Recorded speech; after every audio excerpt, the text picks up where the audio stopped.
Central Florida's older adults and seniors make up fastest growing homeless population. You're listening to The Wrap from Central Florida Public Media. I'm Brendan Byrne. Adults aged 55 and older here in Central Florida continue to be the largest and fastest growing demographic experiencing homelessness. That's according to the most recent count. In Brevard, the Homeless Coalition also reported that 1 of every 3 homeless persons in their region are older adults, many unsheltered. To homeless services providers in the area, the changing demographics are a real concern. I'm calling it the silver tsunami. It will go for the next 20 to 25 years as these people die off and are leaving spouses behind or becoming retired or losing benefits. We have a crisis at hand that I really think our state legislators are ignoring. Officials with the U.S. government say the number of homeless seniors could triple by 2030. A look at that issue, that's ahead on The Wrap, the big stories this week from Central Florida Public Media. But first, these headlines. The Orange County Commission on Tuesday will consider amending the county's agreement with U.S. Immigration and Customs Enforcement to include transportation. As Central Florida Public Media's Joe Burns reports, the Florida Sheriff's Association sent the change to sheriffs and county jails throughout the state. The updated agreement will permit corrections officers who have ICE training to drive undocumented immigrants detained at the Orange County Jail to other detention centers like Alligator Alcatraz in the Everglades. State Attorney General James Uthmeyer recently thanked Marion County for helping to bus immigrants there and strong-armed Key West commissioners under threat of being removed from office into restoring that city's cooperation agreement with ICE. Orange County Mayor Jerry Demings has not signed the agreement, not yet, but he says most counties have done so, and federal and state authorities have been effective in getting compliance. The state also has an intergovernmental service agreement to house federal detainees from outside the county, but local taxpayers have ended up paying nearly 40% of the cost. Joe Burns, Central Florida Public Media. The Osceola County Sheriff's Department is now conducting an investigation to uncover possible additional incidents of misconduct. The move comes on the heels of Marcos Lopez, the now former sheriff, being charged with racketeering related to an alleged illegal gambling operation. His wife, Robin Severance Lopez, was also arrested and charged. Central Florida Public Media's Joe Mario Pedersen reports both Lopez and his estranged wife are out of jail on bond.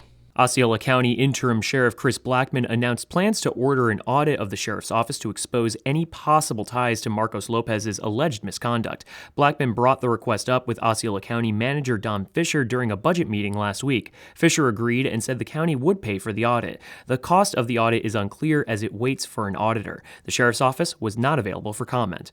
Marcos Lopez bonded out of jail last month after spending 3 weeks in Lake County Jail. He is charged with racketeering related to illegal gambling and is accused of owning and managing an illegal gambling house called The Eclipse.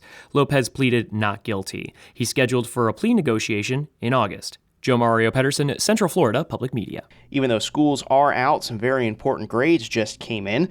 School and district-wide letter grades for K-12 schools in Florida. Governor Ron DeSantis said 71% of all graded schools in Florida are now earning either an A or B grade, a marked improvement from the previous year. In 2025, the number of elementary schools earning an A grade increased by 4 points compared to 24. Number of middle schools receiving A increased by 9 points, and the number of high schools earning an A increased by 10 points year over year. Nearly 200,000 more students are enrolled in A and B schools in the past academic year than in the previous academic year. School districts did better throughout the state as well. 28 school districts received an A letter grade, 31 received a B, 8 got a C, and no districts got a D or an F. These stories and more on our website. Visit cfpublic.org. Looking for reliable news and engaging stories this summer? Central Florida Public Media is here for you. 365 days a year thanks to our sustainers. Join our Summer Sustainer Challenge to help us reach 100 new or rejoining monthly supporters. Your sustaining gift powers our mission, and we've got a summer thank you gift for you. Learn more and support at cfpublic.org. In Brevard County, 1 out of every 3 homeless persons are aged 55 or older, and many of them are living unsheltered, according to the area's Homeless Coalition. The rising number of children and older adults without permanent housing is a growing trend across the country and right here in Central Florida, and seniors make up the largest and fastest growing demographic.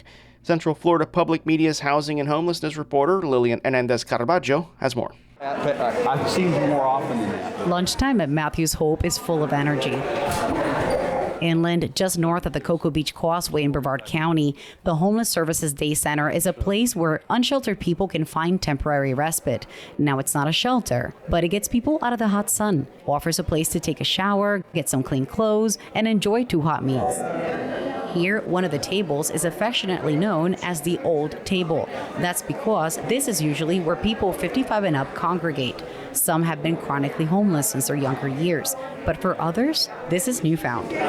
Among them is 72-year-old Ron Frisbee, a Vietnam vet. When you're military, you can deal with anything. After serving in the Army, he worked and got married. But the divorce that followed 22 years later, Frisbee says, left him broke and alone. That led me to homelessness. I was actually sleeping between a couple of cars at Lee Warner Park. There's a car here and a truck here, and there was some grass right there. That's where I'd stay in that grass. Frisbee never had kids. And he says that the monthly $1,300 that he gets in Social Security, in addition to benefits, isn't enough to cover the cost of living. To me, it's just evil. You know, in the 50s, it was way less. I mean, you're looking at 8-9 cents a gallon. Now it's $3.25, you know, and trying to get understanding how you can get to figure everything out. It's a total different scenario. At Matthews Hope, founder and CEO Scott Bilyeu says that tracks with what he's seeing. Right now, we're approaching 33%. That's a third of everybody we see is a baby boomer. Bilyeu says he expects this trend to continue. I'm calling it the silver tsunami. It's a trend that's starting now and will go for the next 20 to 25 years as these people die off and are leaving spouses behind or becoming retired or losing benefits. So we have a crisis at hand that I really think our state legislators are ignoring. Bilyeu's own mother in Tampa just lost her husband of 45 years. Her income went from $109,000 to $29,000 overnight. Bilyeu is now deciding whether to help his mother pay her bills, move her into a smaller, less expensive place, or move her in with him. He says people with children have more options, but others like Frisbee face these kind of challenges alone. Sarah Sloan is with the Brevard Homeless Coalition, the leading agency that disburses HUD funds to other nonprofits in the area working with the homeless. She says that although older adults becoming homeless is a national trend, in Brevard it's unique because, as she puts it, it's homegrown. When we look at the data and we see that, 81% became homeless in Brevard, these are our residents. They're not transitional residents. So we have to care about our own. For now, Frisbee has some advice for young people listening. If you don't think about it ahead of schedule, when you actually start working, if somebody offers you the 401k plan, take it, even if it is not what you want. Frisbee says he should have an inheritance coming. When he does, he plans to buy an RV and move to Tennessee with his new girlfriend. He says a house on wheels might just be affordable enough to live out the rest of his years out of the woods. Lillian Hernandez-Caravaggio, Central Florida Public Media. Lillian Hernandez-Caravaggio is a Report for America Corps member.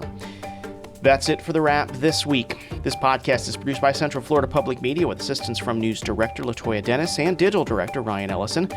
I'm Brendan Byrne. This is The Wrap.